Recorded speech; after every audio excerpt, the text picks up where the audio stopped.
Valendo, valendo. 19 horas e 30 minutos, dia 3 de novembro de 2025. Nós estamos aqui na nossa segunda aula de Tecnologia das Construções 1. Na nossa primeira aula, eu abordei com vocês o concreto armado e os materiais que o compõem, já que é um material compósito, né?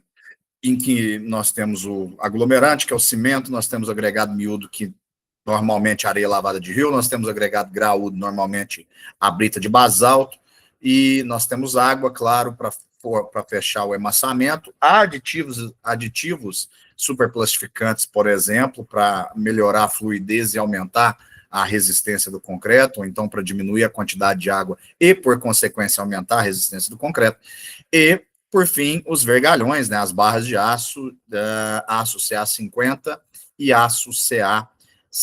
Muito bem. Isto posto, por mais que existam fundações profundas, e eu vou falar delas, baseado em outros materiais que não o concreto armado, o mais comum, mas também assim disparado, utilizado no Brasil e na América Latina como um todo, sim, são sim as fundações cujo material é o concreto armado, tá? Portanto, eu citarei os outros, mas a gente vai utilizar sim o concreto armado. E aí, eu começo já sem muita delonga, sem apresentar assim muita coisa. Eu preciso que vocês entendam a separação de duas categorias de fundação. Nós separamos ou categorizamos as fundações em fundações rasas e fundações profundas, mesmo que essa profundidade não seja tão profunda. Mas aí nós temos, então, fundações rasas e fundações profundas. Quem está falando é o professor Cleverton? Não. Quem está falando é a NBR 6122, desde a sua versão de 2010 até a última revisão 2020. Então, NBR 6122 é a norma brasileira que regulamenta, né, o cálculo e as especificações dos tipos de fundação. E quais são essas fundações rasas? As fundações rasas são a sapata, muito comum, a sapata corrida, também muito comum, o bloco, que é uma espécie de sapata mais alta, e principalmente as que mais se usa hoje em dia para pequenas edificações, o radier, tá?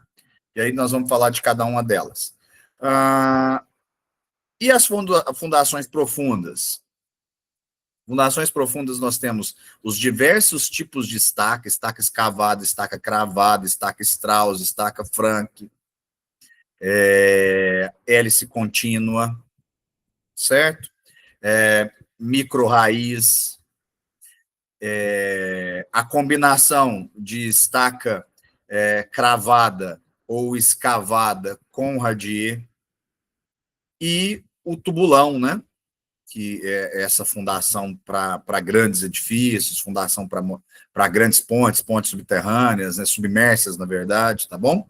Então, nós temos esses dois roles aí de fundações. Se alguém se lembrar de alguma fundação e quiser saber alguma especificidade delas, sinta-se à vontade em perguntar, talvez eu não tenha me lembrado. Eu sou mestre em engenharia estrutural, né? E meu mestrado é em cima justamente de fundações, tá? Interação solo, estrutura e fundações. Fundações rasas sobre rocha. Meu trabalho, minha dissertação é fundações rasas sobre rocha, tá bom? Então vamos lá. Eu peço para vocês, me dê um minutinho aqui, que eu achei que o arquivo tivesse aberto, mas não, ele não está. E eu tenho um arquivo bem bacana para passar com vocês aqui, a respeito dessas fundações, para a gente falando de uma por uma e cada uma das suas nuances. Só um minuto.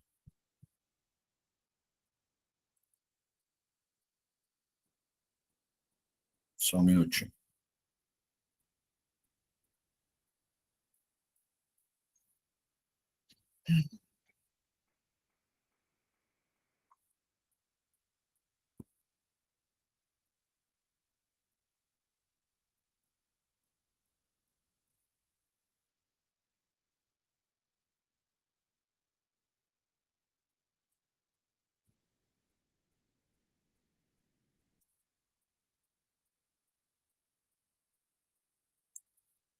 Então, vamos lá.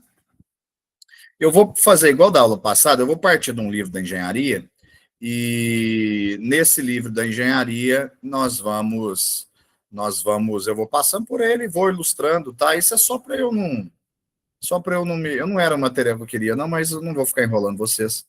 É só para eu não me perder aqui e pular alguma coisa que talvez seja interessante para vocês, tá? Muito bem. Lembrando que quando vocês estão vendo minha tela, então, a partir do momento que eu ponho um arquivo aqui para ver, por exemplo, como eu coloquei o capítulo 2 aqui de estrutura de fundações, eu não enxergo mais vocês, tá? Eu não enxergo a tela. Então, qualquer coisa, levanta a mão aí, porque aí faz barulho aqui, eu sei que alguém me chamou. Ah, aqui é um esquema geral de uma fundação superficial de uma sapata, tá?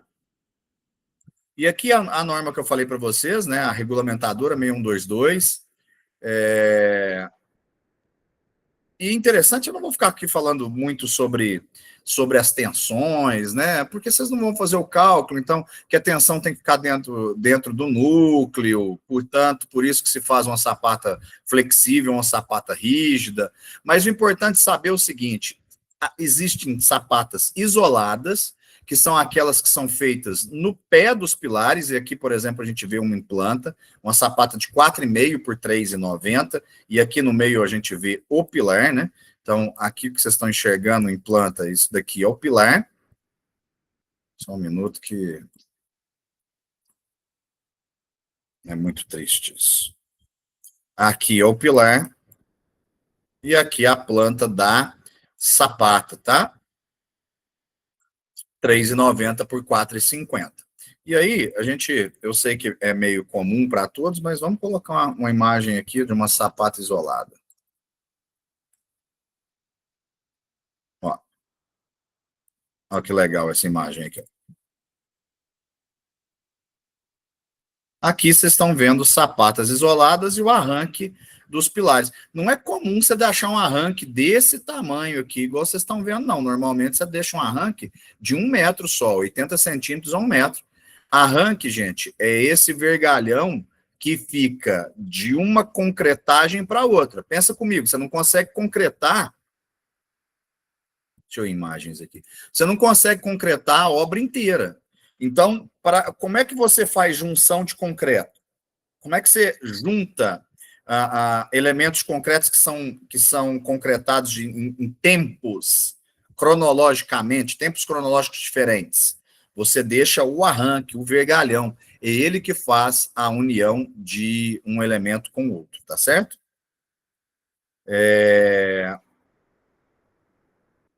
Aqui as imagens estão péssimas, péssimas. Mas, basicamente, ó, um detalhamento sapata, tá? Que vocês estão vendo aqui? Na última aula eu vou falar de detalhamento para vocês. O que vocês estão vendo aqui? Ó? Você está vendo uma sapata em planta de 2,30 por 1,80. E aqui você está lendo que aqui tem um vergalhão, diâmetro de 10 milímetros, espaçado a cada 10 centímetros. Então, diâmetro de 10 a cada 10. E, nesse sentido, um vergalhão de 10 centímetros, espaçado a cada 11 centímetros. O normal é a gente colocar nome. Como eu falei para vocês, eu vou mostrar o detalhamento, mas só para adiantar, para não ficar no ar, né? Cada vergalhão tem um nome, então aqui deveria ter dado esse N chamado de N1, esse chamado de N2, nome de vergalhão sempre começa com N, tá? E aí, aqui você tem o que está aqui onde eu estou passando o mouse, é onde o armador vai ler para cortar isso, né? Veja que a sapata tem 1,80 e o comprimento desse vergalhão, ó, nesse sentido, né? O vergalhão aqui tem 1,72. 1,80 menos 1,72, nós estamos falando de 8 centímetros. Por que 8 centímetros? Porque existe um cobrimento nominal. O que é isso? Vejam nas estruturas de concreto armado, nenhuma delas você vê o vergalhão, ou pelo menos não deveria ver. Porque existe uma capinha de concreto fora do vergalhão. Para quê? Porque o aço, né, o vergalhão, gente, é uma composição de 98% de ferro, Fe mais 2, minério de ferro mesmo, adicionado no momento da sua queima, adicionado o carbono, esse ferro, ele captura carbono da queima, tá, na aciaria, e depois é inserido nele algum tipo de outro mineral para dar uma característica. No vergalhão, eu acho que é o molibdênio, mas aí tem uma série de minerais que podem ser inseridos nele, mas 98% é ferro.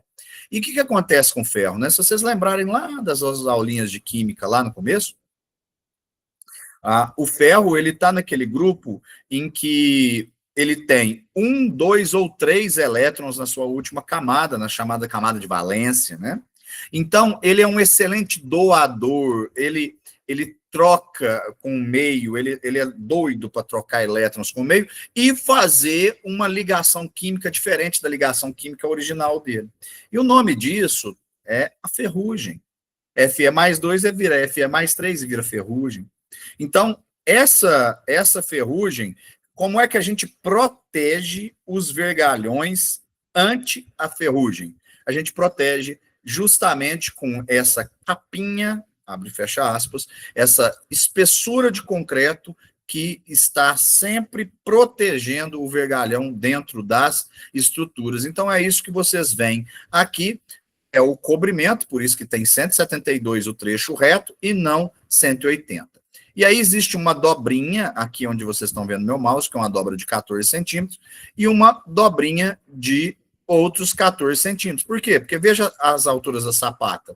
A parte reta da sapata tem 20 centímetros e essa outra parte tem 30 centímetros. Então, ele também protegeu dos 20 centímetros aqui, ele deixou 6 centímetros para não aparecer essa dobra desse vergalhão, tá? Então, como é que você leria isso teoricamente, tá? E aqui ele colocou o número de repetições, ó. Cabem 19 vergalhões nesse sentido da vertical. Como é que você leria isso? Vamos dar nome? Vamos falar aqui na horizontal N1, na vertical N2. Leria assim, N2, 19 ferros de 10 milímetros, espaçados a cada 11 centímetros, com comprimento total de 2 metros. Então, pronto.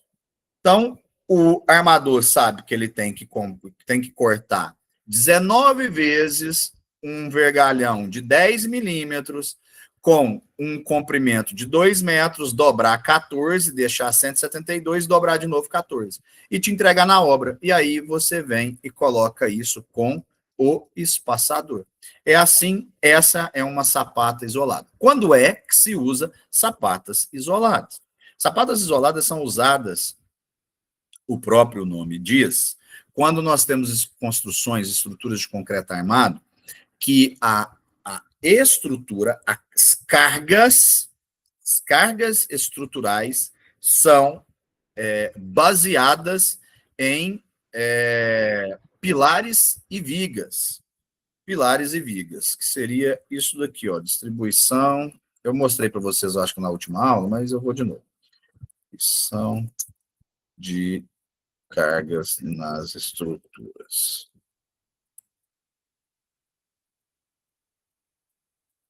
Seria algo desse tipo, né? Pode fechar aí, Neném. Seria algo, deixa eu pegar uma diferente aqui, ó. Seria algo desse tipo, ó, que legal.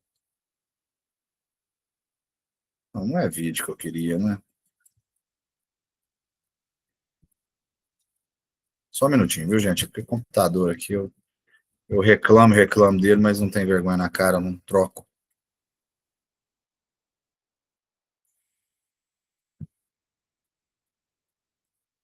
Olha, esse é um bom esquema. O peso na laje, a laje pesa na viga, a viga pesa no pilar, a viga baldrame também pesa direto na fundação. Essa viga baldrame está entrando dentro da fundação, não é comum não, tá? Está errado. Está errado.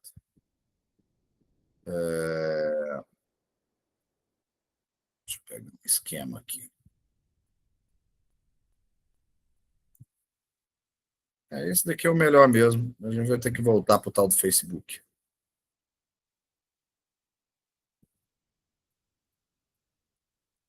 É isso daqui, ó. Essa fundação, então, quando você tem isso, vigas sobre pilares, e são os pilares que suportam as cargas, certo? Quando isso acontece, aí então é recomendado a sapata isolada. É um excelente elemento estrutural e econômico. Então, ponha na cabeça de vocês. Vocês, quando vão fazer um projeto arquitetônico, na verdade, são vocês que vão definir a materialização desse projeto. Né? É do arquiteto que tem que vir o tipo de material construtivo. Imagina se você vai fazer um projeto arquitetônico e falar, escolhe aí com o que você vai construir. É muito varziano, né? É muito amador isso, né? Pouco profissional. Então, na verdade, quando você concebe um projeto arquitetônico, além, eu já te falei isso, né, mas além de todas as demandas, você tem que materializar isso. E aí, se você fala, não, igual nós falamos na última aula, não, fechamento é com alvenaria, né? Blocos cerâmicos com furos do horizontal, nome bonito para tijolo baiano, tijolo de 6 furos, tijolo de 8 furos. Então, você está dizendo que, se você usa esse elemento, ele não é portante. Se ele é portante, é porque ele não resiste carga. A capacidade de carga dele é muito pequena, é cerca de meio MPa, enquanto um concreto é 25 MPa. Então, são 50 vezes a diferença da resistência de um para o outro. A gente não põe nem na mesma frase. Ele não é portante. Então, quando você tem cargas pontuais, pontiformes, que são as cargas de pilares, a sapata é um excelente recurso, uma excelente fundação, tá certo? Então, fica aí a dica para vocês, utilizar as sapatas como fundações para pequenas estruturas, e aí agora é o interessante vocês se atentarem e anotar isso daí, as dicas que eu vou falar no final de cada uma. Sapata são fundações adequadas para pequenas edificações, 1, 2, no máximo 3 pavimentos, tá? Quando você tem solos não encharcados e quando o fechamento é de tijolo. A convencional, então, tem vigas pilares e as cargas são pilares. O solo não é encharcado. E outra coisa, não existem grandes vibrações perto desse local. A fundação correta é a sapata. Por que ela é correta? Porque ela é segura e econômica. Certo? Muito bem. Então, valiosa a dica aí para vocês, tá? Isso é dica de calculista mesmo, de tomada de decisão para economia de obra. Vamos voltar para a tela inteira aqui.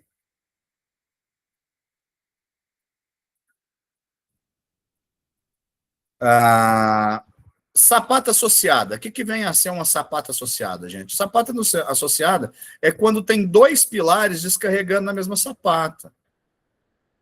Às vezes tem pilares próximos nos quais não cabem 2 sapatas isoladas. O ideal é fazer uma para esse cara, uma para esse cara. Quando uma sapata vai se inscrever uma na outra, na hora de você calcular a área necessária, né? Porque existe um cálculo para isso, é óbvio, né? Na hora de se calcular a área necessária, quando uma sobrescreve a outra, o que você faz? Você associa. Eu já utilizei dessa técnica em prédio, tá? Eu já coloquei prédio em cima de sapato, gente. Aí vocês vão falar, mas você acabou de falar que é para pequenas edificações, mas isso foi uma exceção. Na hora que foi fazer a sondagem do edifício, o que aconteceu aí? Percebeu-se que tinha um lajão de pedra sabão, não dava para furar. Então eu tive que colocar um edifício de 15 andares em cima de sapata. E aí lá deu muita sapata associada, né? Porque as sapatas eram muito grandes, né? Tinha sapata lá de 4 metros de largura por 5 metros de comprimento, 1 metro de altura de concreto. Era 2, 3 caminhões de concreto para encher uma sapata. Não estou falando de um prédio, né? Mas é por aí. Ali deu muita sapata associada. Pilares mais próximos acabaram associando sapata. Pequenas construções, gente, raramente vocês vão ver isso. Mas vocês têm que saber que existe. É a única questão aí. Nós temos a sapata de divisa. O que é essa sapata de divisa? Imagine que aqui seja o muro, tá? Aqui esteja o muro de divisa. Aqui é a divisa da casa. Então, como é divisa, deixa eu fazer em planta aqui, eu vou fazer uma plantinha rápida, ó. Sua casa está sendo edificada aqui, ó. Aqui é divisa. Como é que você vai fazer uma sapata? Porque a ideia do pilar, observem, o pilar fica no centro da sapata, para ele equilibrar o chamado momento fletor, né? Que é a tendência à rotação desse elemento. Então, o que acontece aqui? Não cabe sapata, você não pode colocar ela no centro do pilar. Vamos falar que o pilar é esse xizinho, ó. Falar que o pilar é um X aqui. Não dá para colocar essa sapata no centro. Eu não posso invadir nem a calçada, nem o terreno do vizinho. Eu não posso invadir nada que não seja meu. Então, o que se faz quando se opta por sapata, tá? Quando se opta por sapata, isso aqui é raro também, tá? Já usei algumas vezes, mas também todas em prédios, tá? Isso é raro. O que você faz, então? Já que você não tem a outra metade, essa sapata é uma metade. Eu não sei se vocês perceberam. O comum seria ela estar para cá, a outra metade dela, né? Só que não existe. O que acontece? Na hora que esse pilar sofre um momento, ou seja, uma tendência de rotação para cá, o que ele vai querer fazer? Ele vai, como ele não tem essa parte da sapata para apoiar, ele vai a colapso, queda por flexão, devido ao momento fletor. E aí, o que a gente faz para que isso não aconteça? Ó, você solta uma viga alavanca, que é essa viga de tamanho variável aqui, é uma viga alavanca. Porque quando acontece, o que acontece? Na hora que esse pilar quer rotacional, qual que é o movimento? Essa sapata levanta, né? Quando ela for levantar, a rigidez dessa viga, que está associada a um outro pilar que tem que ser mais pesado que esse, e normalmente tá? Pilares de canto de edificação, gente, pilares de extremidade, canto de edificação, por exemplo, pilar de muro, não, mas vamos falar de edificação mesmo, quando a casa é colada, ou então aqui é o terreno e a casa está aqui no meio, não tem problema, a casa é aqui.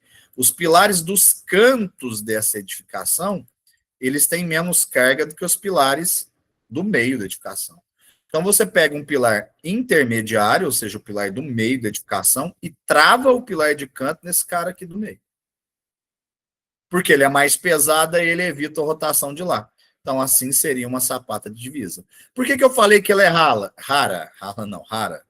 Porque, normalmente, quando se tem construção na divisa, você usa a estaca escavada. Todo mundo já deve ter visto a construção de um muro alguma vez. Estaca escavada é a fundação do muro.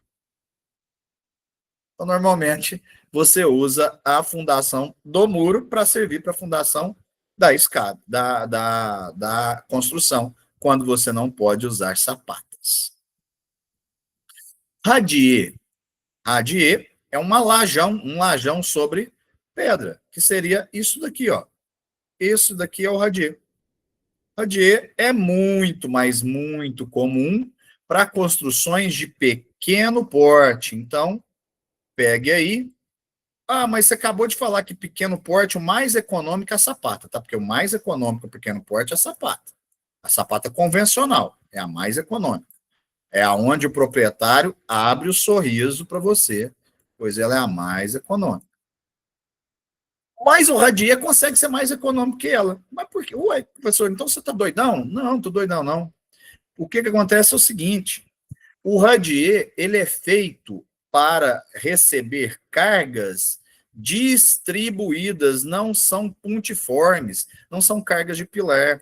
O Radier é feito para receber cargas de paredes estruturais.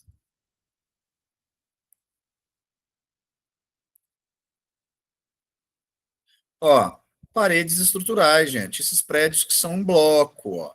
Ó, parede estrutural, tá vendo? Ó, são passados vergalhões dentro dos blocos, sejam eles cheios ou não. Isso daqui é porque é uma cinta que vocês estão vendo.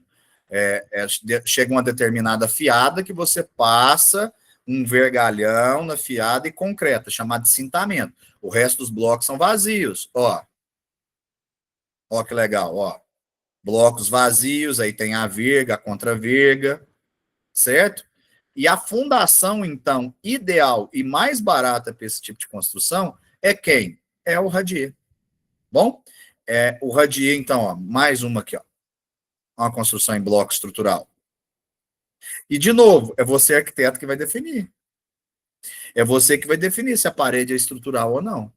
Onde que se é comum associar esse tipo de parede de bloco com pilar? Então, ó, só para entender, é porque eu já pensamento meu às vezes vai mais lá na frente.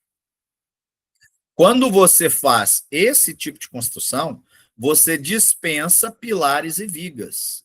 Você dispensa pilares e vigas e você tem apenas esses elementos, que são cintamentos, que são as canaletas, né? A gente tem bloco de concreto e canaleta. Ó, isso aqui é uma canaleta. Canaleta de concreto, ó.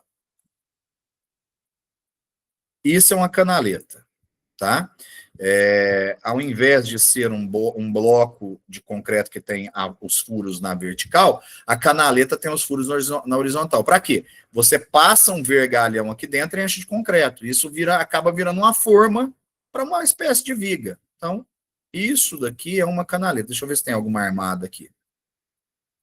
Vou mostrar para vocês.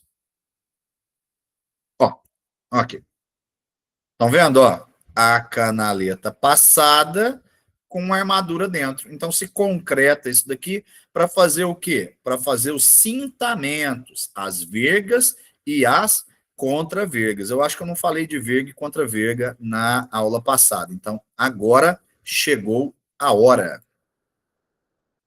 Verga e contraverga.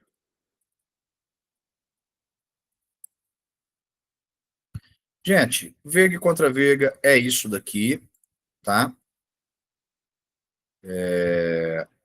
Se você não pensa em vocês. Você está subindo uma casa, igual isso daqui, você está subindo uma casa com tijolos. Aí vai chegar num ponto em que você tem uma abertura. Você vai deixar abertura para a porta, você vai deixar abertura para a janela. Pensa em vocês e o peso desse tijolo que está aqui em cima da janela. Você acha que essa esquadriazinha aguenta? Aguenta não, né, gente? Não aguenta. Você acha que o portal da porta vai aguentar? Também não vai aguentar. Então, o que se faz? Passa-se vergas e contraverga. Verga é o elemento estrutural horizontal, ou seja, uma viguinha, mas ela é pequenininha, que é passado sobre as aberturas. E a contraverga é sob as aberturas, tá? Aqui a contraverga ficou maior do que a verga, mas é o contrário, tá? A contraverga, ela normalmente, ou ela é do tamanho da verga ou menor do que a verga. É muito mais importante a verga do que a contraverga, o próprio nome já diz, né? Só para vocês terem ideia, esse comprimento aqui, ó, esse comprimento aqui, é igual a 20% do vão, tá? Então, se você tem uma janela de 1 metro, você tem que alongar 20 centímetros de cá, 20 centímetros de cá. 20% do vão é o mínimo que você deve transpassar para cada lado de verga contra verga. É o professor Clever que está falando. Não. NB1 de 1971 fala isso, tá? Idem nas portas. Num caso desse daqui, o que é comum é você pegar essa verga, sair desse pilar e levar até esse pilar, fazer um elemento só, que é o que vocês viram lá no exemplozinho de construção. Em algum lugar a gente estava vendo isso, não me lembro aonde. Ó, seria isso, ó, você armar de um eixo a outro eixo, ou seja, de uma virada de parede a outra virada de parede, tá? Ou de um bloco armado, ó. Vejam que esses blocos, o resto, estão simbolizando blocos vazios. Esse bloco que tem 2 vergalhões, gente, onde tem vergalhão encheu, certo? É bloco enrijecido. Então, você leva a verga sempre de bloco enrijecido a bloco enrijecido, esse é o ideal. Esse é o ideal. Mas nem sempre se faz assim. Ó, veja aqui uma situação de verga e contra-verga. Olha que interessante.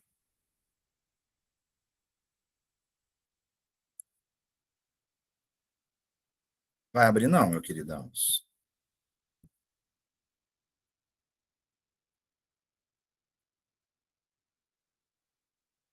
Ó, Aqui eles não levaram de fora a fora. Aqui eles só enrijeceram onde vai receber a laje e fizeram uma verga e uma contraverga do mesmo tamanho. Tá certo? Por que um está estendido para um lado e um para o outro? Por causa dos blocos, né? Por causa da família, das amarrações dos blocos. Certo? Ó, aqui você vê em planta os blocos que são cheios. Ó, você está vendo em planta. Ó. Esse bloco daqui vermelho foi enchido. Ó, tem vergalhão e enchimento. Esse da curva cheio, normalmente as curvas, tá? Fez 90 graus, você enche o bloco para travamento. É isso que vocês estão vendo. Isso daqui é a primeira fiada, isso aqui é a primeira fiada embaixo, última fiada em cima. É desse jeito que você lê. Aqui está mostrando o vergalhão, ó, os vergalhões que vão aqui dentro. Aqui está mostrando as treliças que vão dentro desses elementos. Ó. A treliça que vai na verga, na contraverga, tá certo? Ó, isso daqui é um projeto modular de uma... Olha os cantos, como eu falei para vocês, ó. Grout, gente, eu não falei sobre concreto. Grout é uma espécie de concreto mais fluido, tá? Tá certo? O grout é um concreto com adição de sílica e com aditivo plastificante para que ele é autoadensável. Ele não precisa do vibrador, você não precisa ficar vibrando o concreto, ele não separa. Porque o concreto convencional, deixa eu ver vocês aqui, senão eu... O concreto convencional, se você for enchendo ele sem bater na forma, sem vir com mangote vibratório, o que acontece? Ele separa a nata, que é a água com cimento, das outras fases, principalmente do agregado graúdo, da pedra. Então, você tem que bater para ele estar sempre homogêneo, tá? Que isso é o vibrar o concreto. Muito bem. Olha aqui, ó, pelo menos 20 centímetros de cada lado, tá? A altura mínima de 10 centímetros. A 85-45 também fala dela, ó. Muito bem. Tá? Depois vocês procurem aí verga contra verga, só para vocês terem ideia, porque a minha aula é sobre fundações, aí eu acabei falando sobre isso, porque eu tinha esquecido de falar. E ela serve não só para bloco estrutural. Verga e contra verga, gente, é qualquer tijolo, principalmente em tijolo cerâmico, tá? E aí precisa levar de pilar a pilar em tijolo cerâmico, é o ideal, mas aqui vocês estão vendo em tijolo cerâmico, não foi levado, tá? Não foi levado. A ideia, e nunca permitam isso, é que a verga fique apoiada em cima de um tijolo só. Por quê? Porque segundo um princípio físico de Saint-Venant, princípio de Saint-Venant, ele fala o seguinte, ó. Deixa eu pegar aqui.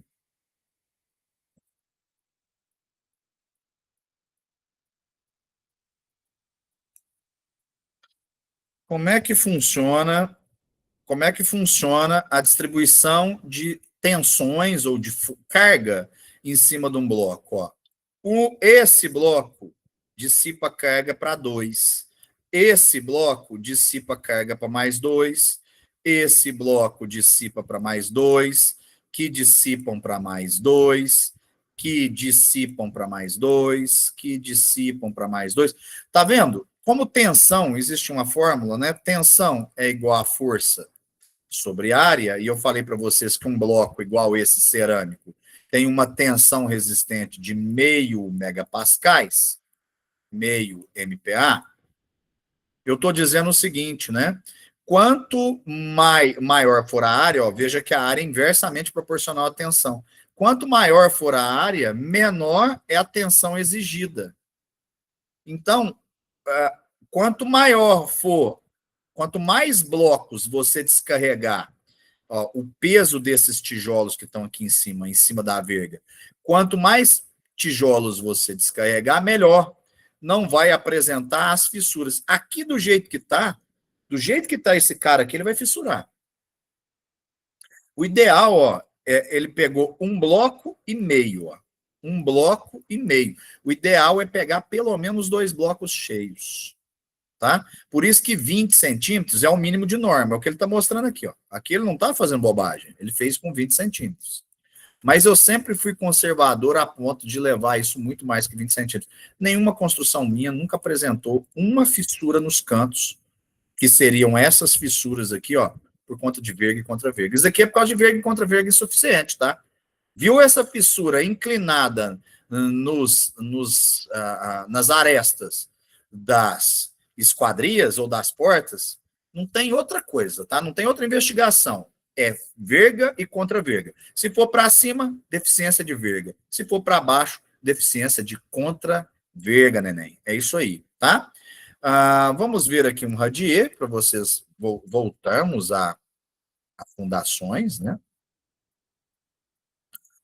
Então, aqui é um radier, ó, um radier com a armadura esperando ser concretado, ó, tá certo? Vamos ver outro radier, ó, com sua malha esperando ser concretado. Aqui a gente vê um radier recém-concretado. E aqui é interessante vocês verem essa imagem desse radier, porque aqui eu consigo mostrar algumas coisas legais para vocês.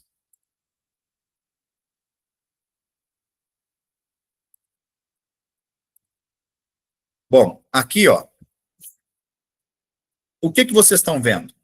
Lembram aqueles blocos que eles vão ser enchidos? São essas ferragens chamadas de espera. Isso daqui que eu falei que na hora das sapatas, que não é comum você deixar aquilo lá, aqueles arranques daquele tamanho. Os arranques, a gente deixa arranque, é pequeno na obra. O que mais que vocês veem aqui, ó? Saindo os eletrodutos, isso aqui é eletroduto, certo? Já foram passados alguns eletrodutos aqui. O que mais que vocês estão vendo aqui atrás, ó? Esgoto, gente. Tubo de esgoto, tubo branco esgoto, né? Tubo marrom, ó, alimentação de água. Tubo branco esgoto, marrom, água, ambos são soldáveis, né? Então, tudo que vocês estão vendo aqui, ó, saída de esgoto, ó. Essa obra aqui não me parece uma obra residencial. Por que não me parece uma roda? Olha aqui, uma saída de esgoto, outra aqui, de cá, de lá. Olha o tanto de saídas de esgoto que nós temos aí. Daí parece um mictório, um banheiro, alguma coisa desse tipo, né? Mas não interessa. Ó, aqui, a outra saída de esgoto, aqui, ó, isso daqui deve ser para acoplar vaso. Então, o radier é um tipo de fundação em que toda a hidráulica tem que estar passada. Enquanto as sapatas você faz antes da hidráulica, tá certo? Aqui, muito cuidado com o radier, que a hidráulica tem que estar toda ela já executada. E aí, gente, para casinhas pequenas, casas pequenas de bloco estrutural, que é aquilo lá que eu mostrei para vocês, já ó, de blocos estruturais, um pavimento, dois pavimentos, mas se ela for pequena, os vãos pequenos, gente, casa popular em que a sala tem largura de no máximo 3 metros, 2,80, os quartos têm largura de 3 metros, no máximo a casa tem 6 metros, 7 metros de largura, pequenas casas. Gente, o radier é o cara para você economizar dinheiro. Aí não tenha dúvida. Quais são as limitações do radier? O radier é limitado, via de regra, para quando você tem muitos pilares, aí ele não faz sentido, você vai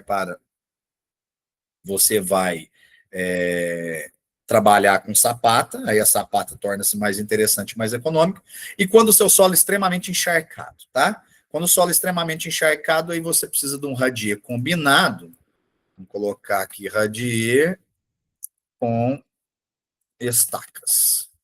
Radier estaqueado, que é um tipo de fundação híbrida, mista, ó, que é as fundações dos prédios da MRV. Fundações de prédios da MRV, ó, são radies estaqueados. Esses prédios são de bloco estrutural, igual os prédios da MRV, e são radies estaqueados. Então, é uma fundação híbrida que já não compensa mais para pequenas casas. Aí, se você vai fazer estaca, você faz só estaca. Não faz radier, né? Para grandes prédios vale a pena. Para pequenas construções, neca de pitibiriba. Continuando aqui, então, nós temos o bloco. O bloco é uma espécie de uma sapata, gente, mais alta, tá? O bloco caiu em desuso há muito tempo, tá? Mas está aí. A 6122 fala da existência dele, então eu tenho que falar e pronto. Aí acabou as fundações rasas, tá? Então, entre fundação rasa e profunda, a rasa é sempre a mais econômica, certo? Mas fundações profundas são necessárias. E aí, fundações profundas são aquelas em que existe um empuxo lateral na fundação, que é a chamada de resistência por empuxo lateral, e a resistência de ponta. Isso é questão física, tá? É mecânica. É atrito. Mas não quero entrar nisso, não. Aí nós temos a estaca Professor, pré-moldada. Oi, pois não. desculpa, é o Alexandre. Eu cheguei meio atrasado na sua prova. Na prova não, na aula. Então, todo prédio, prédios grandes, ele vai ser estaqueado ou não? Não, depende do prédio. Se ele for bloco de concreto, se ele for bloco estrutural, bloco de concreto, aí 90% é radier estaqueado. Tá. 90%. Agora, se for prédio convencional, de estrutura convencional, de pilares e vigas, aquele que normalmente você vê subir no esqueleto e depois os caras vão fechando, Sim. aí o normal dele é tubulão. Tá. E residência, só grandes residências? Ou não se usa isso? Gigantescas.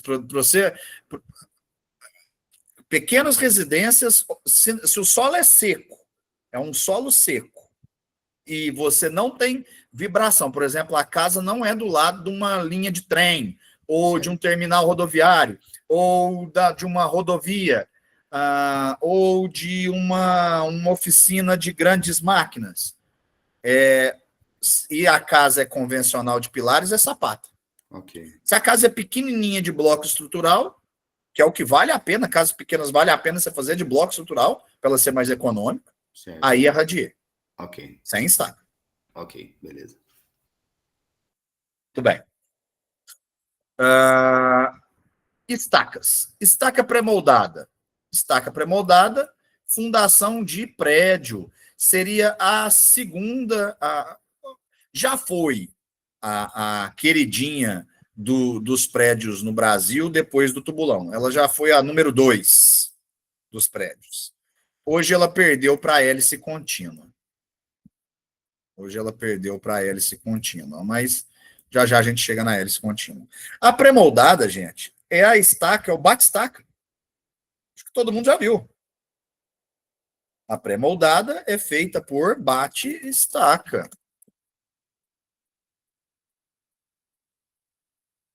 Ó.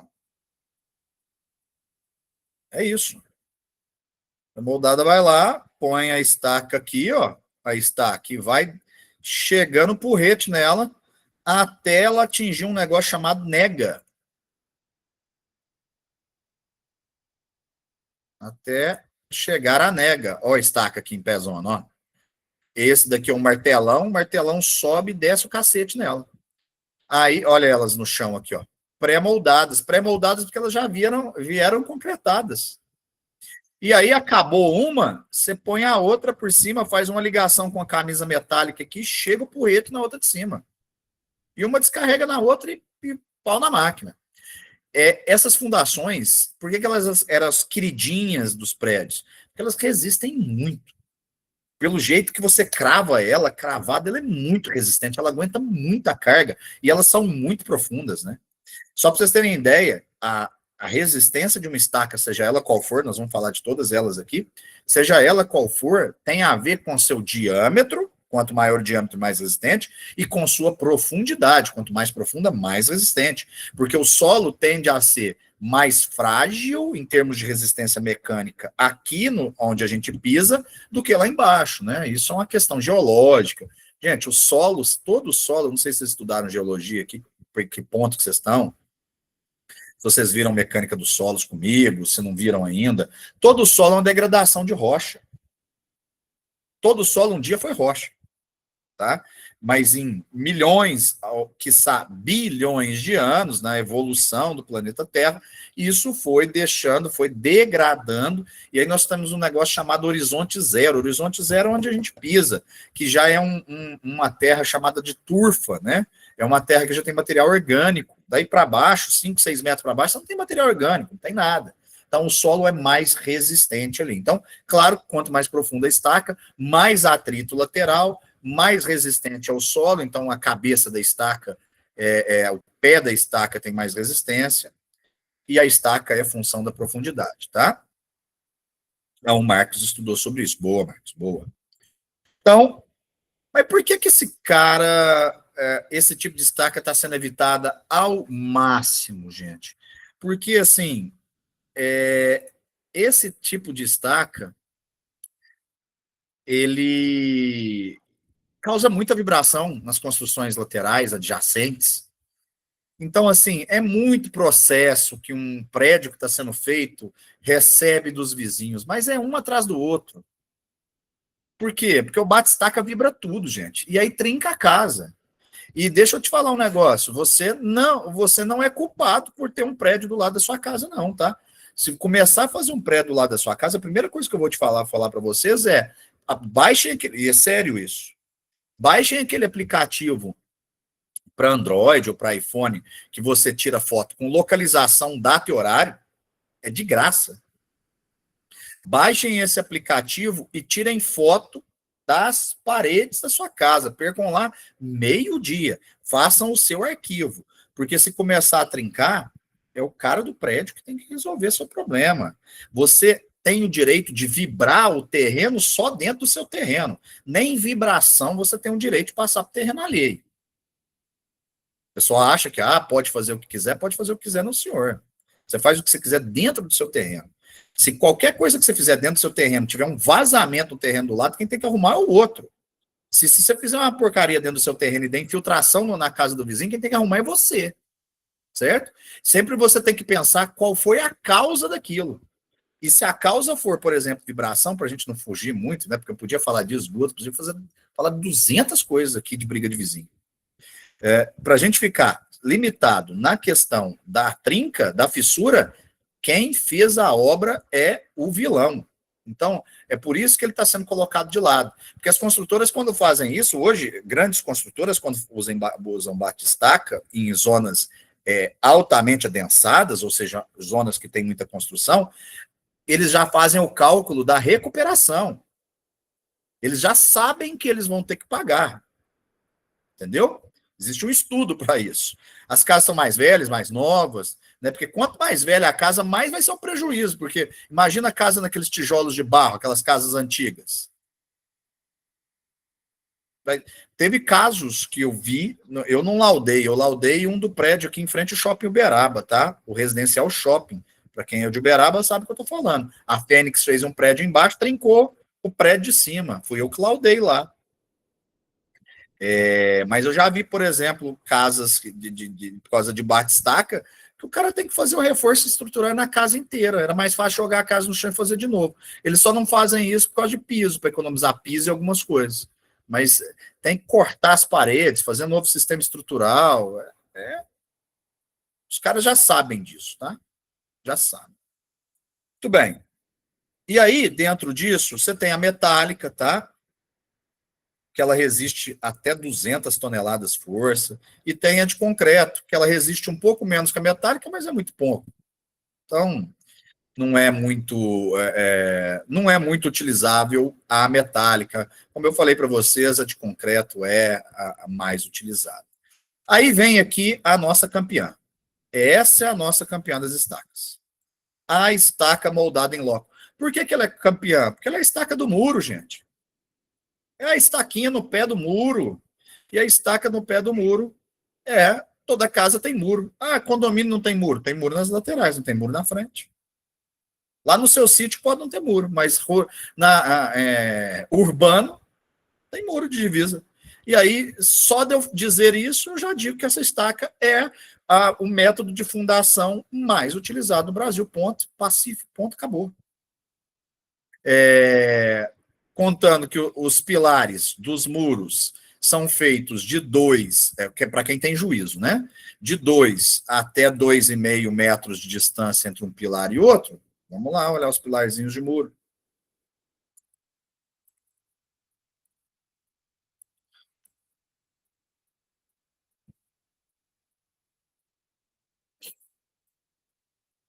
esses aqui são fortes. Eu tô falando disso aqui, ó. Ó, tô falando disso aqui, tá? Não vou colocar o vídeo, não. Ó, mas se a gente contar, 1, 2, 3, 4, 5, 6, 7, 8, 9, 10, 11 tijolos. 11 tijolos. Esse tijolo aqui, ele tá mais largo, ó, do que alto. Então, ele é da família 29. Ele é o 9 por 19 de altura por 29 de comprimento. Aqui ele está fazendo a cada 3 metros. Já passou um pouquinho o juízo. Eu já não gosto de divisões a cada 3 metros. A não ser que eu errei o tijolo e esse tijolo aqui seja um tijolo mais baixo, que não é comum, e ele seja o tijolo de 19 por 19. Mas ele não está parecendo quadrado, né? Ele está parecendo retangular. Não está parecendo a família 29. Mas é disso que eu estou falando. Vamos ver essa outra foto aqui. O que é o que tem no pé desse... aquele lá era o melhor. Vou voltar. O que é que tem no pé de cada um desses pilares aqui? Uma estaca escavada. E a estaca escavada, ela pode ser escavada no trado, na própria mão, né? O cara vem com a cavadeira, bate a cavadeira, desce um pouquinho, né? A cavadeira é uma ferramentazinha. Depois vocês procurem. Bate a cavadeira, tira lá seus 30 primeiros centímetros para vir com o trado, e depois vem com o trado e vai tirando isso na mão. O trado é uma ferramenta que você vai rodando ela vai descendo, parece um saca-rolhas gigante, né? Um saca-rolhas de 1 metro, 2 metros de comprimento. Beleza. Essa estaca, eu gosto muito dela para construções. Então, quando o radier não pode entrar, então muita atenção, é a outra dica valiosa. Eu já dei 3. Quando é a sapata, quando é o radier, agora eu vou a terceira dica da estaca. Quando você não pode com o radier, por que não pode com o radier? Porque a estrutura é fechada com tijolo cerâmico, convencional. Tijolo cerâmico, não cabe radier. Já vi fazer, mas é gambiarra. Não é indicado. E aí, você tem um local de alta vibração. Alta vibração. O que seria alta vibração? Eu falei para vocês, beira de rodovia, próximo de avenidas, casas em avenidas. Eu também não gosto de sapato em casas de avenidas. Isso é muito, gente, isso é muitos anos de calculista para falar isso para vocês, tá? Não nasceu do nada, não está num livrinho. Onde vai passar caminhão, carreta, muitos carros, aonde vai imprimir vibração, perto de aeroporto, qualquer coisa que você faça vibração, a sapata, ela pode sofrer pequenos recalques. Recalque, gente, aqui imagina que seja o fundo da sapata. Recalque é os grãos do solo que estão por baixo, suportando a sapata, por causa da vibração. Imagina você pegar um balde de brita e você começar a vibrar ele. Ela vai se reorganizar. E essa reorganização dos grãos faz com que esse solo abaixe um pouquinho, esse abaixar um pouquinho, tecnicamente chamado de adensamento ou recalque. E aí o que acontece com as fundações? Gente, fundação, se abaixasse tudo de uma vez, entenda? Se todo mundo abaixasse de uma vez, não tinha problema nenhum. Estava tudo certo. O problema é que abaixa um pouquinho em cima do pilar 1, um pouquinho em cima do pilar 2, não abaixa no pilar 3, não abaixa no pilar 4. O que acontece? Isso daqui, ó. Trinca de recalque, é uma trinca diagonal. Trinca de recalque de fundação. Ó, a clássica. Trinca de recalque. Isso aqui é porque recalcou a fundação, ó. Tem uma fundação, a trinca, ela sempre mostra, ó, olha que essa caminha para o mesmo lado, essa caminha para o mesmo lado. Ela está te apontando que na diagonal embaixo aqui, onde está meu mouse, olha essa daqui, ela está te apontando. Aonde ela termina é aonde ela desceu. Onde ela desceu, você parou a parede, porque esse pedaço da esquerda, a fundação, não desceu, esse pedaço ela desceu. É simples assim. Então, pegou a trinca na diagonal, olha essa daqui. Ó, aonde está a fundação recalcada? Tá aqui, não precisa nem quebrar em outro lugar. A vantagem de trinca de fundação é que quando eu era chamado para laudar isso aqui, eu já marcava o ponto. Tá aqui, ó. Não precisa nem quebrar em outro lugar. Pode quebrar aqui. E aí, a estaca não acontece isso. Porque lembra que o mecanismo dela ela ainda tem um atrito lateral? Ela não conta só com a resistência da ponta, ela tem uma resistência de atrito. Então, por mais que o solo se mova, pelo coeficiente de segurança, ela não acontece isso. Tem que ser assim uma movimentação muito grande, tá? Aí são acidentes geotécnicos. Aí, gente, você pode ter uma fundação de um tubulão. Se você tiver um acidente geotécnico muito grande, um deslizamento de terra, vai cair essa casa, né? Aí a gente não. Eu estou tentando prever questões normais. Eu acho que vocês me entenderam, né? Questões normais, né? Acidentes geotécnicos não tem jeito, tá? Cai o Mineirão, o Maracanã, se você tiver um acidente geotécnico lá perto, tiver um deslizamento de terra, estruturas que estão há 100 anos caem. Eu vi agora na Itália, agora vi na chamada do jornal, eu estava assistindo o Globo News antes de começar a aula, um prédio de 700 anos em Roma caiu. Acidente geotécnico. Houve uma movimentação de terra normal, tchau. Infelizmente, nós estamos suscetíveis a isso, tá? Não é comum, mas estamos. Então, a estaca moldada em loco, ela substitui, então, quando você tem alta vibração, quando você tem água no terreno, furou o terreno para fazer a sapata, deu água.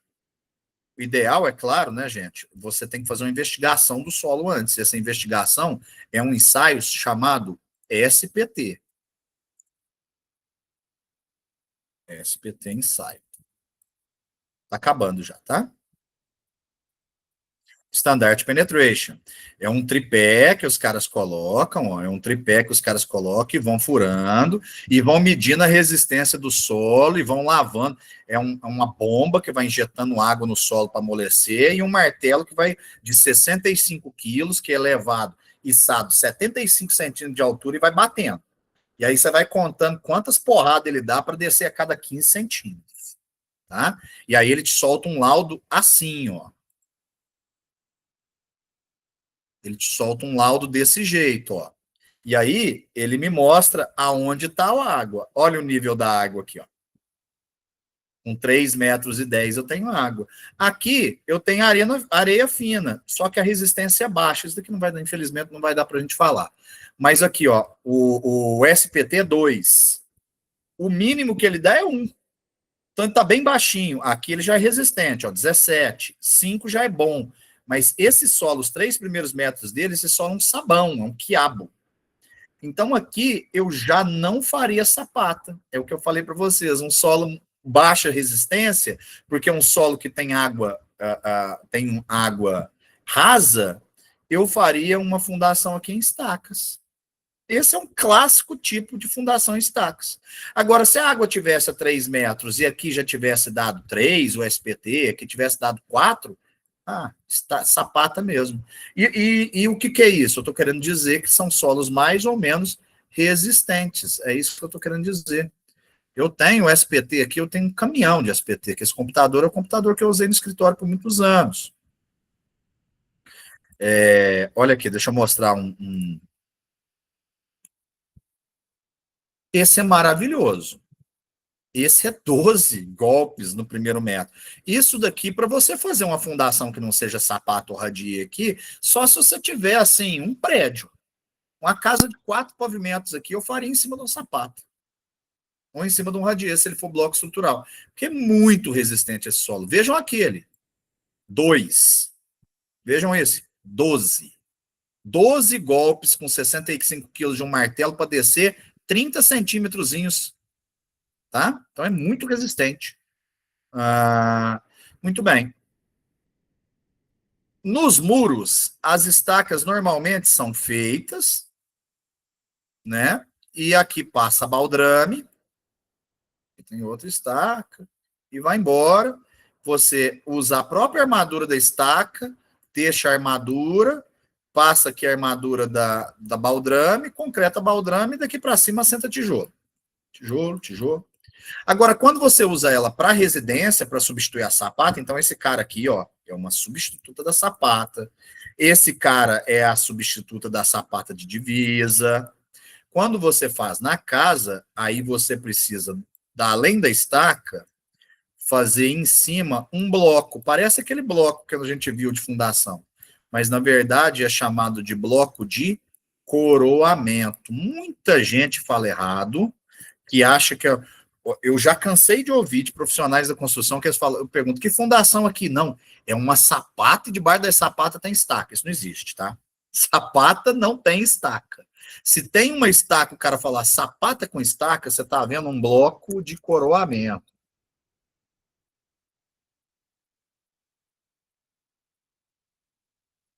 Que é isso daqui, ó. Lá no fundo, esse modelo aqui é o modelo para 3 estacas. Tem uma aqui, uma de cá e uma de cá. E esse é o bloco que sai o pilar, ó. Aqui é a armadura do bloco de coroamento. Isso é um bloco de... isso aqui é uma sapata. Isso aqui é uma sapata. Isso daqui é a vista de um bloco de coroamento, ó. Tá vendo as estacas? O bloco, e o bloco é o que liga o pilar à estaca. Isso daqui é um bloco de coroamento de uma estaca só. Ele tem 45 por 45 por 45. Bloco de coroamento de uma estaca, 45, 45, 45. De 2 estacas, 1,20 m por 45 por 45 de altura.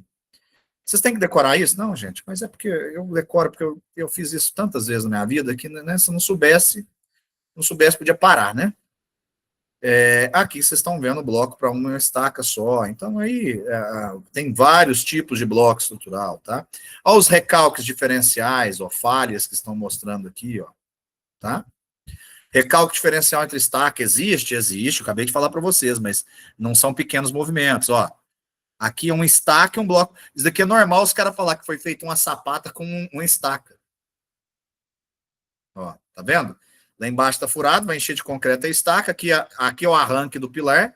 E aqui, deixa eu abrir outra. Ó, lá embaixo vai encher de concreto a estaca. Aqui vai encher de concreto é o bloco. E aqui é o arranque do pilar. Vamos para acabar. Então, essa daqui é minha queridinha, viu? Ela não é a mais econômica, mas é disparado o tipo de fundação que eu mais usei. Eu preferia gastar um pouquinho mais na fundação, mas fazer uma casa que, hora nenhuma, ela ia trincar. Eu, como calculista, né? Cada um no seu cada um. Essa sempre foi minha queridinha. Por isso que eu gastei mais tempo nela do que nas outras. Além disso, você tem a estaca Strauss, que é uma estaca que você perfura o solo e desce uma sonda ou piteira que é com uma camisa metálica. Mas ela é limitada, né? Quando tem nível de água, ela é limitada. Tem a estaca Frank, que também caiu em desuso no Brasil, que você faz uma cravação de um tubo, depois você alarga a base e depois concreta a estaca. A estaca raiz, aí eu não vou, mas eu vou parar nessa daqui. Hélice contínua. A hélice contínua é a que substituiu o bate-estaca. Lembra que eu falei para vocês que já foi o segundo mais querido de prédios? Agora é essa daqui. Por quê? Porque a hélice contínua, moçada, você já é furando e enchendo ela. E para terrenos que tem água, ela é maravilhosa. Hélice contínua. Porque o bate-estaca também é bom para terreno com água. A hélice contínua é essa máquina aqui, ó. Ela vai furando essa mangueira que vocês estão vendo aqui. Deixa eu abrir. Essa mangueira que vocês estão vendo aqui, ó. Ó, essa mangueira que vocês estão vendo aqui, que está vindo de cá, está ligada num caminhão de concreto.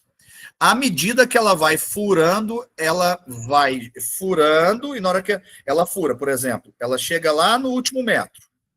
Vamos furar 15 metros, beleza. Coloca os módulos nela, ela vai furando, e à medida que ela for subindo, ela vai furando e vai jogando terra para fora. O movimento dela é interessantíssimo. O movimento dessa hélice, vocês não estão me vendo, né? O movimento dessa hélice, quando ela vai furando, a hélice faz isso e joga a terra para fora. Então fica um cara com a ferramenta arrastando a terra.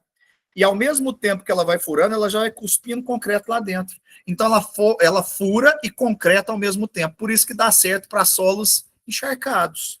Então ela é uma excelente fundação para solos encharcados, só que ela só se justifica para maiores cargas. Para cargas mais acentuadas, pequenos predinhos, tá? Até às vezes casas muito grandes, mansões em que os vãos são muito grandes, então a carga é muito grande, em solo extremamente encharcado. Tá? Eu já usei hélice contínua para residência de 2 pavimentos. Só que o solo era extremamente encharcado. Extremamente encharcado. Você dava uma enxadada, saía água. Então, aí não tinha jeito, né? Muro de arrimo, onde é extremamente encharcado e você precisa descer. Então, aí é a hélice contínua. Então, ela está sendo muito utilizada. E, por fim, o tubulão, para a gente encerrar, é a última fundação que eu vou falar. Nosso tempo também está... nosso tempo também está se esgotando. Nós temos o tubulão, que aí para você, ele é uma fundação que parece uma estaca, e essa parte que parece uma estaca chama-se fuste. E aqui é a famosa base. Esse tubulão é para grandes cargas. Não se faz normalmente um tubulão para descer pouco. Um tubulão, normalmente, ele tem mais do que 10 metros de profundidade, tá? E aí a gente tem o tubulão a céu aberto e tem o tubulão a ar comprimido. Tubulão a ar comprimido é quando tem água. Por exemplo, fundações de ponte. E o céu aberto é quando o solo é seco.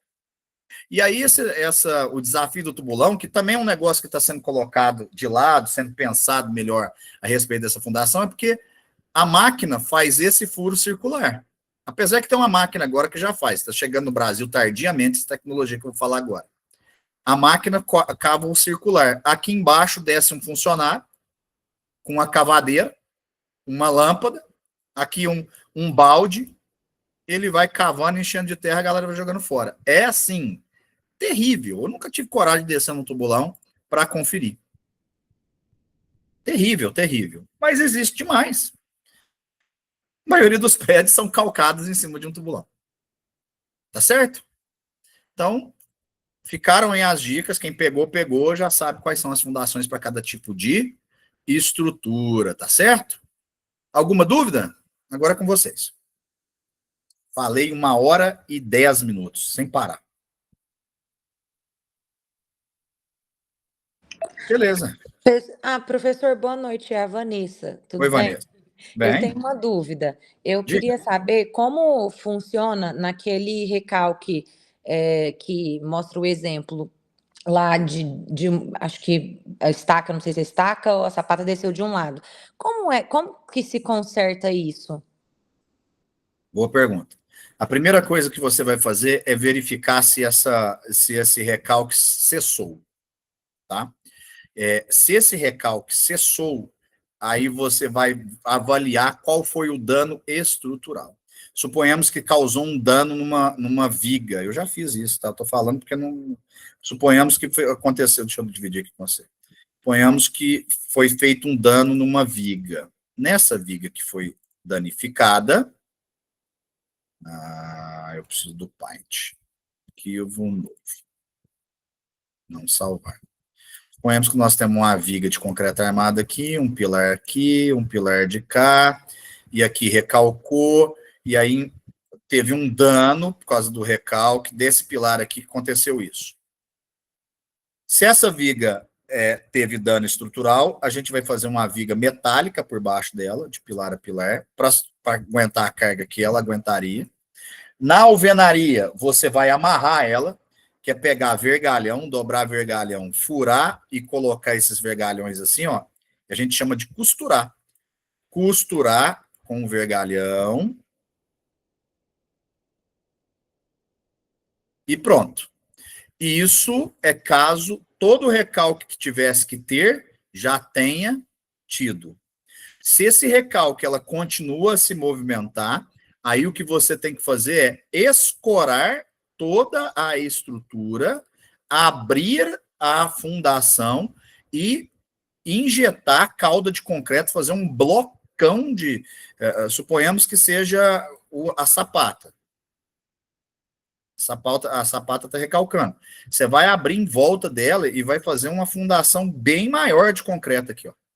Você vai aumentar a área, porque quanto maior a área, menor o diâmetro. É de estaca. Vou fazer um bloco, e aqui tem 2 estacas. Está recalcando da estaca, uma torceu a outra, você vai abrir e vai entrar com ferragem aqui, ó, fazer uma ligação Aqui é a mesma coisa, tá? Você entra com ferro. Ferragem. Liga um concreto no outro e, ó, concreta também. Ou então faz, isso daqui já é uma tecnologia mais cara, existe o concreto, microagulhas de concreto injetável, mas aí é algo assim, é uma tecnologia mais cara. O normal de se fazer é esse. Aqui é para quando o recalque não cessou, aqui é para quando o recalque cessou. E aí, se ele não cessou, você faz esse reforço na fundação, vem e procede desse jeito. Esse procedimento de reforço estrutural, caso a viga tenha sido danificada, e a costura nos tijolos, ela você faz nos dois casos, tendo que fazer um enchimento, não cessada, ou cessada. E pode ser que a viga não tenha sido corrompida. Se a viga não foi corrompida, foram só os tijolos, aí você deixa de fazer, você não precisa da viga metálica, faz só a costura com vergalhão. Certo? Respondi a sua pergunta? Não estava conseguindo ligar aqui. Obrigado, professor, respondido. Fechou. Pessoal, daqui 15 dias nos encontraremos novamente. Fechou? Na próxima aula eu não sei o que eu vou falar, vou ver o que eu vou falar na próxima aula. Um abraço para todos.